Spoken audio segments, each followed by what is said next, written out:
Google have been making some big changes to the way Google Tasks and Google Calendar work together, and some of the changes that have been made might actually be making some of the other tools a little bit redundant. So what I want to do is explore how Google Tasks and Google Calendar can work together in some of these newer updates. If we take a look at Google Calendar, you can see I've got different events in the all day section. I have events inside of the calendar, but then I also have tasks. And these are actually scheduled on the calendar like before, but as you can see, this record video is longer than 30 minutes.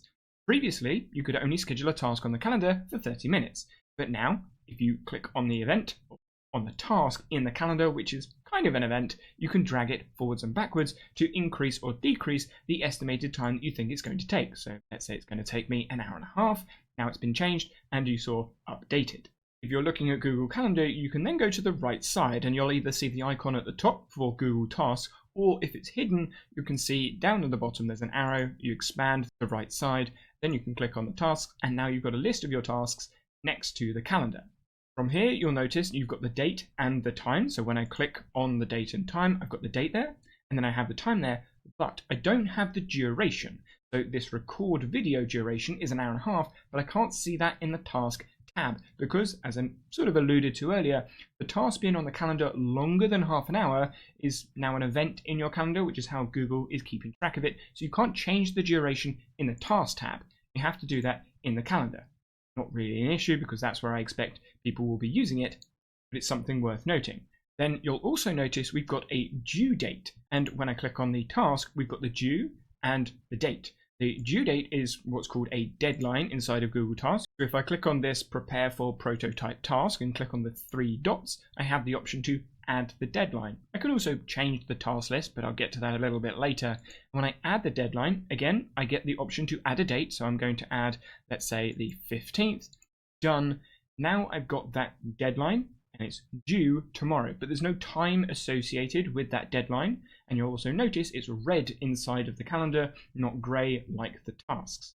I can change the task color. If I open up the left side in the calendar, open up my calendars, find the tasks in the calendars, click on the 3 dots, and then select the color. So let's say blue. Now all of the tasks are blue and the due deadline is still red. I'm going to change that back to gray and close it down.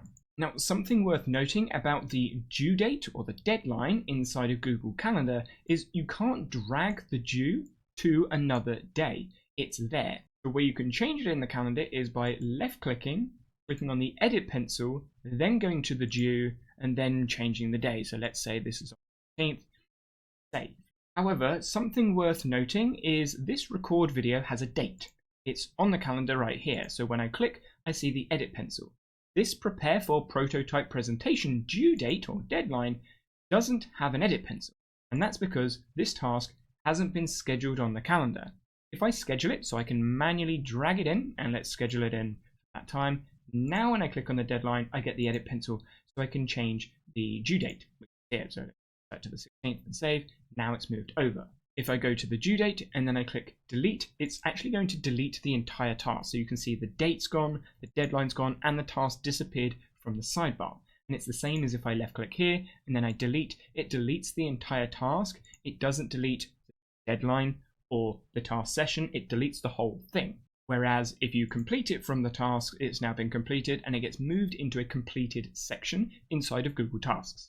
You may have noticed that this task down here is actually a little different to the color of the other tasks, and that's because if you right click, you can select any different tag. You can see I've got a banana tag, that's just the yellow color, or I can select orange, I can select a different shade, I can select one of these other colors, and it changes just that scheduled session of the task. If I right click and click on plus, I can then customize the color and the label. So I can click on plus and then add a color, or if I click on the X, and then save. Now when I go to right click, the banana tag or label has been removed, and now I just have the yellow banana color.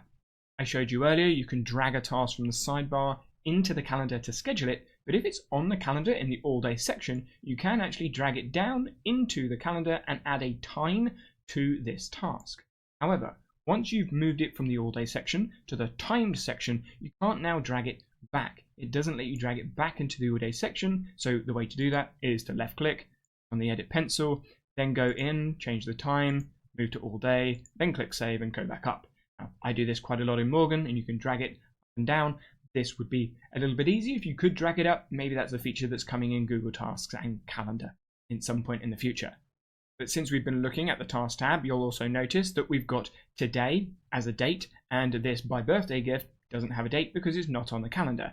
And then this record video has a day and a deadline. Well, what we can do is, and if I click on create a prototype and actually remove the date, it's now gone into the no date section. Then if I click it, go to the three dots, add a deadline, let's say the deadline is actually today, it will stay in the no date section because of the way I'm sorting the tasks.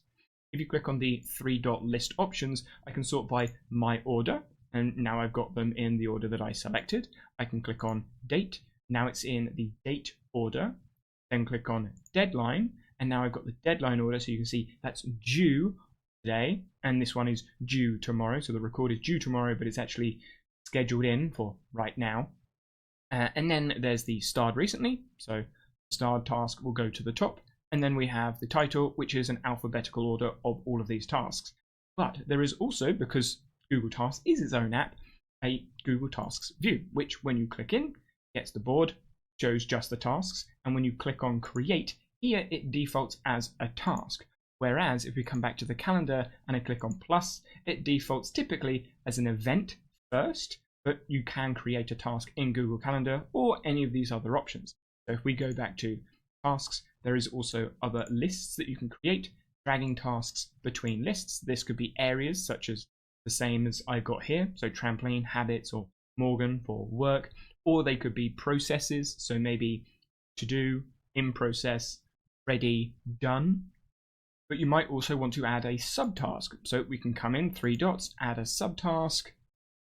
Let's say I'm going to prepare for the prototype meeting, and you can't actually see whether this is a subtask or not unless if we go to the three dots and we click on my order. Now it's showing the indenting because a task is treated as a regular task unless you're in the my order, in which case you can see the nesting of the subtask. If I click on the three dots, you can see there's no option to create a subtask, but I can unindent, which makes this no longer a subtask, or I can indent to make it a subtask.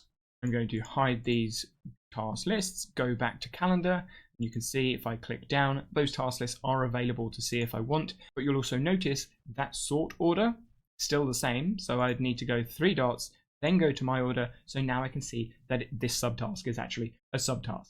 And then the other option that you have to creating a task is by dragging something on the calendar, then selecting task, and from here you can again add the date, add the time, add the deadline, and you can see does not repeat. You can add a repeat option to tasks.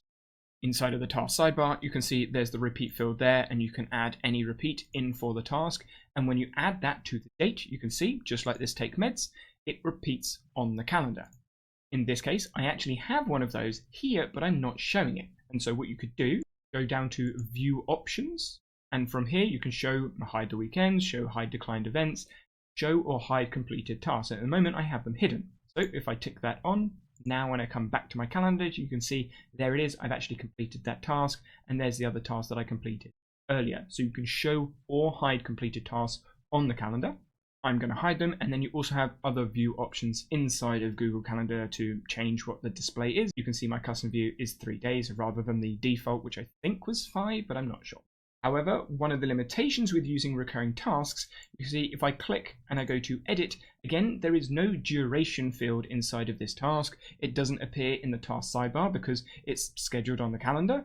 And so I can't actually extend this down. It's just a half-hour task block like it was previously. You have half an hour to do that task, whatever it is, and that's it. So if I was to come in to try and create another task, and let's say I want to have lunch from 1 till 2, and then say this repeats daily, you see the 2 has now disappeared. It's now gone back to half an hour, and then I click save. It's now going to repeat on every day. I have lunch that's due today, but it's for half an hour, which I don't. I'm going to take an hour for lunch. So these sort of recurring habits, routines, recurring tasks, however you want to describe them, would need to be an event unless they are literally half an hour or shorter. Google Tasks have made some big improvements, and working with Google Calendar, I think the two together become quite a nice planning tool.